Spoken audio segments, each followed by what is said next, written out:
Hello friends, स्वागत है आप सभी लोगों का हमारे चैनल क्विकर स्टडी में।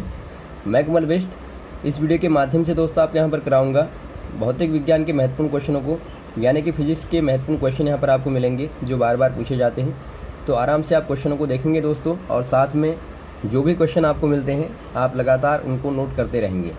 तो शुरू करते हैं क्वेश्चनों को। आइए, पहला क्वेश्चन आपको यहाँ पर दिखाई देता है, what is the magnification produced by a concave lens of focal length 10 cm when an image is formed at a distance of 5 cm from lens। यानी कि यहाँ पर आप इसको हिंदी में देखें। देखिए, आपको साथ में हम हिंदी में भी बताते रहेंगे, यहाँ पर लिखा नहीं गया है, तो आराम से आप यहाँ पर सुनेंगे।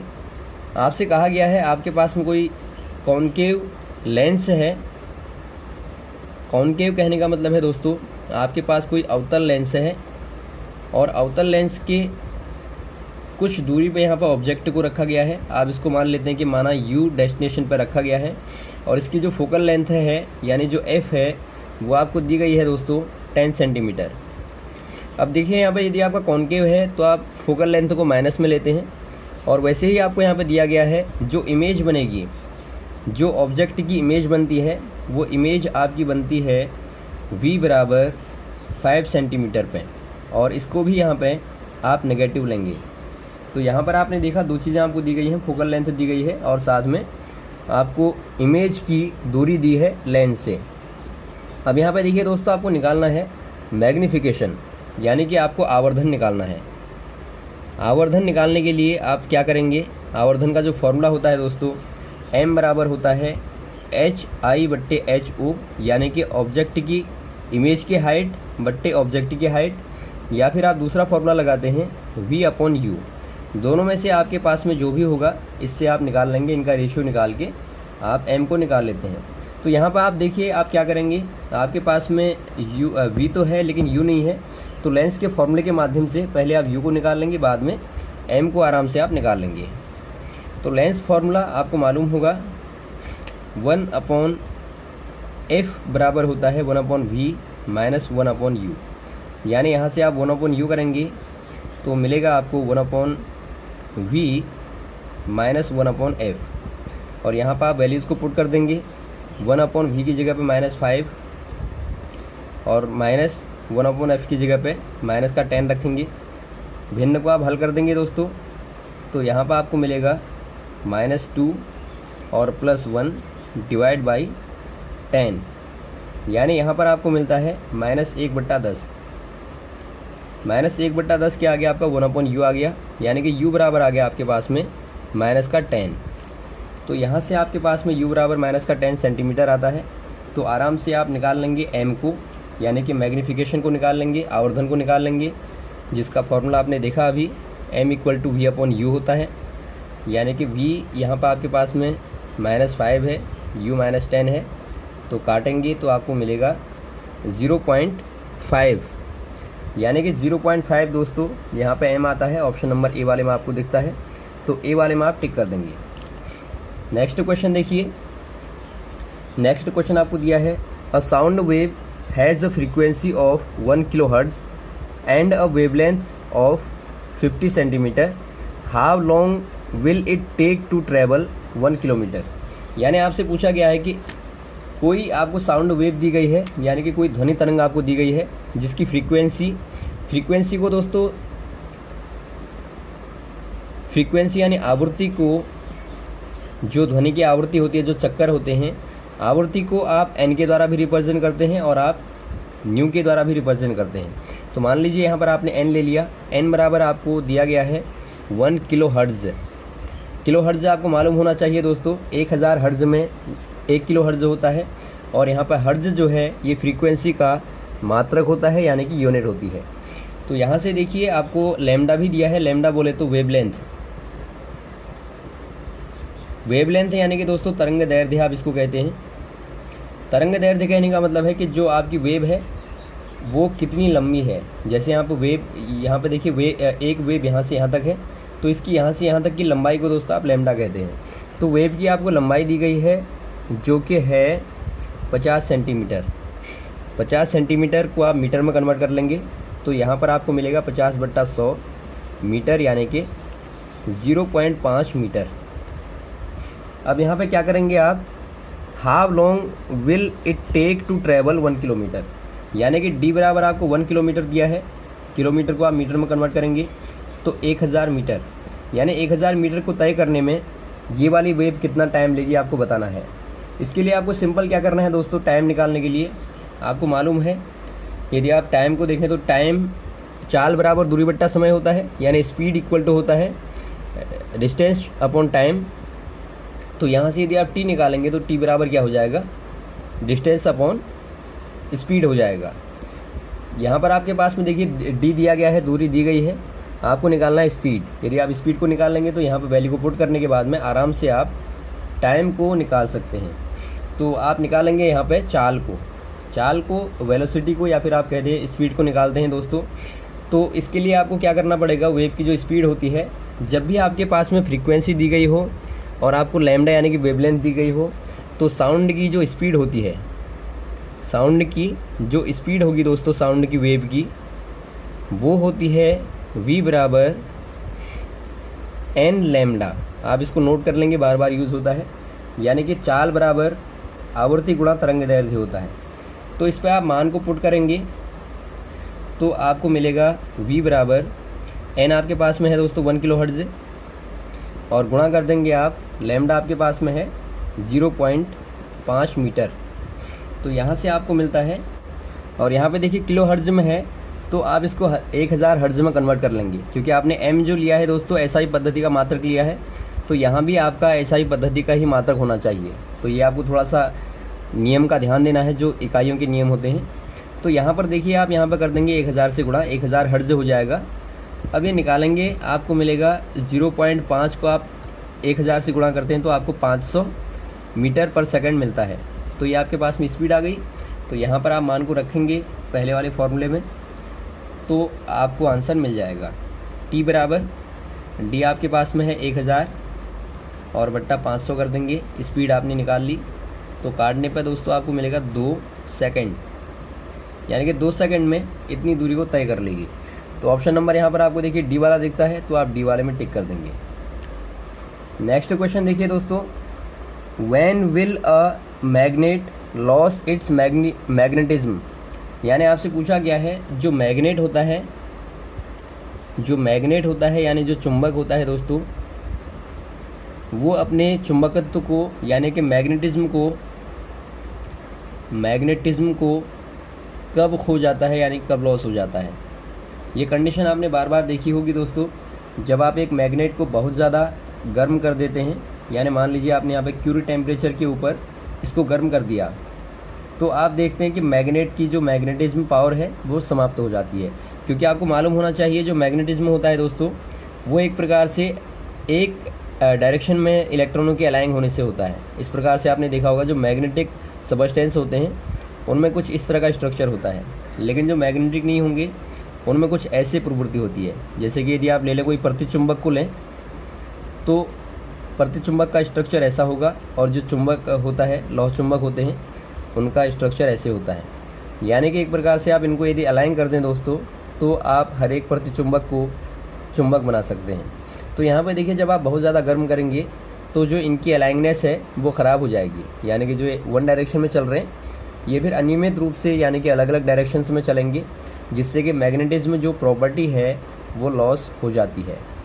एक वे आपका ये वाला हो गया। दूसरा तरीका होता है कि जब आप किसी चुंबक को बहुत ज़्यादा हैमर से, हथौड़े से पीट देते हैं, तब भी दोस्तों ये अपने मैग्नेटिज्म को लॉस कर देता है। तो यहाँ पे देखिए आपको इनमें से कौन सा वाला दिया है, यहाँ पर आपको ऑप्शन नंबर सी वाला दिया गया है। If it is heated strongly, यानी कि आप जब इसको स्ट्रांगली गर्म करते हैं, या फिर हैमर्ड स्ट्रांगली, यानी कि आप इसको जब बहुत ज़्यादा स्ट्रांगली पीटते हैं। तो दो कंडीशनों में दोस्तों चुंबकत्व लॉस हो जाता है। तो ऑप्शन नंबर आप टिक कर देंगे सी वाले में। अगला क्वेश्चन देखिए दोस्तों, energy conversions taking place in a microphone are, यानी कि जो माइक्रोफोन होता है, माइक्रोफोन जो होता है उसमें जो एनर्जी का कन्वर्जन होता है, एनर्जी कन्वर्जन होता है दोस्तों, वो कैसे होता है आपको बता, यानी कि जो ऊर्जा का रूपांतरण होता है एक ऊर्जा से दूसरी ऊर्जा में, वो कैसे होता है। आपने देखा होगा दोस्तों जो माइक्रोफोन होता है वहाँ पे क्या होता है, वहाँ पे एक मैग्नेट लगा रहता है और यहाँ पे सर्किट होती है, कॉइल होती है। और यहाँ से जब आप साउंड देते हैं, यानी जब आप यहाँ से साउंड एनर्जी देंगे, यानी कि आप ध्वनि देंगे, तो जो साउंड होती है वो पहले मैकेनिकल एनर्जी में कन्वर्ट होती है और बाद में इलेक्ट्रिकल एनर्जी में कन्वर्ट हो जाती है।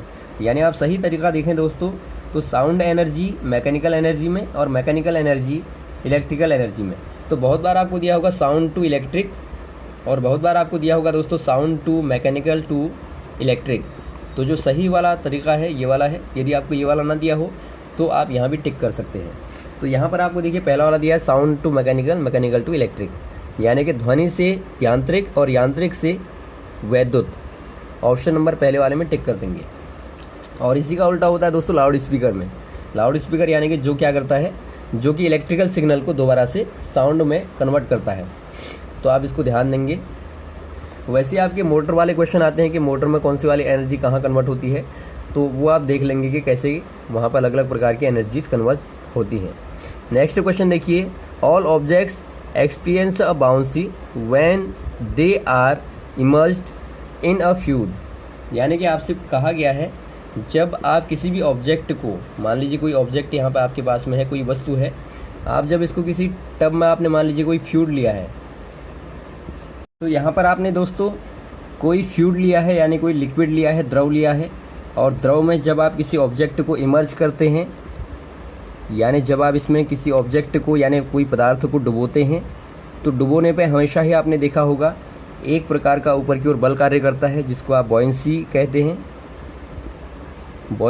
हैं। तो आपसे पूछा गया है जो ये बॉयंसी होता है जो कि हर एक लिक्विड पे यहाँ पे ऑब्जेक्ट को अंदर को डालने में लगता है, तो ये क्या है। यहाँ पे देखिए आपको दिए गए हैं ऑप्शन।